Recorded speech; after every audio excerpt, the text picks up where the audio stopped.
Dans l'épisode du vendredi 18 mars 2022 d'un si grand soleil, effondré, Anissa, Siam Falloun, est placée en garde à vue suite à la mort de Léo.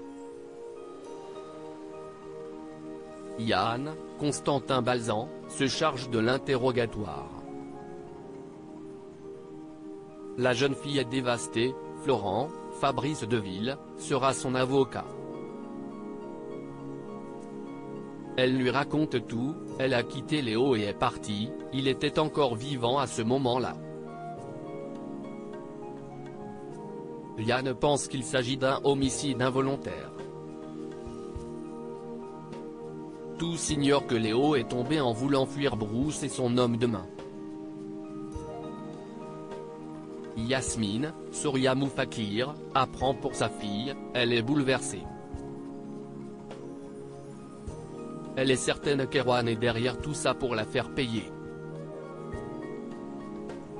L'infirmière passe à l'action pour protéger sa fille, elle veut tout raconter depuis le début à la police.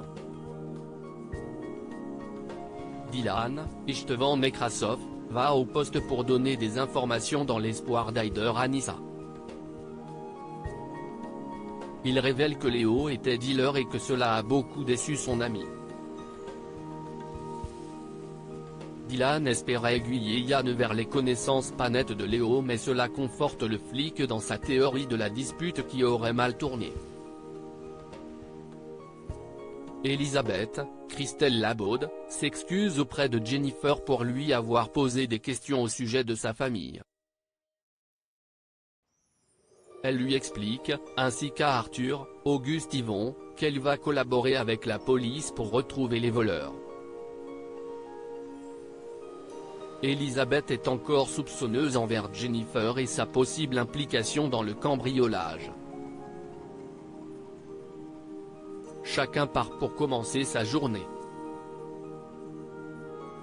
Arthur appelle Enzo, Teilo Azaïs, il dit voir clair dans le jeu de sa grand-mère qui doute de sa petite amie.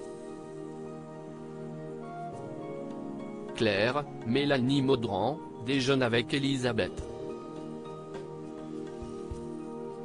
Cette dernière est quasi sûre que Jennifer est impliquée dans ces larcins.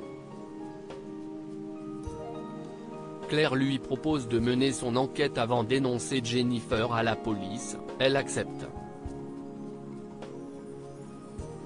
Elisabeth soupçonne Jennifer dans un si grand soleil à l'hôpital, Jennifer demande à Hélène si David a toujours des soucis d'argent. Elle se souvient qu'il est le seul à qui elle avait parlé de son escapade londonienne avec les Bastides.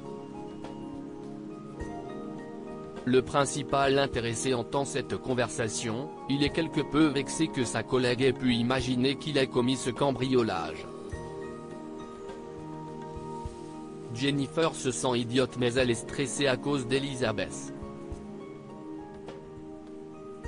Elle dit à Arthur qu'elle sent bien qu'Elisabeth doute de sa sincérité. Claire va voir un prêteur sur gage qu'elle connaît, celui-ci a vu passer certains objets subtilisés à Elisabeth. À suivre dans un si grand soleil.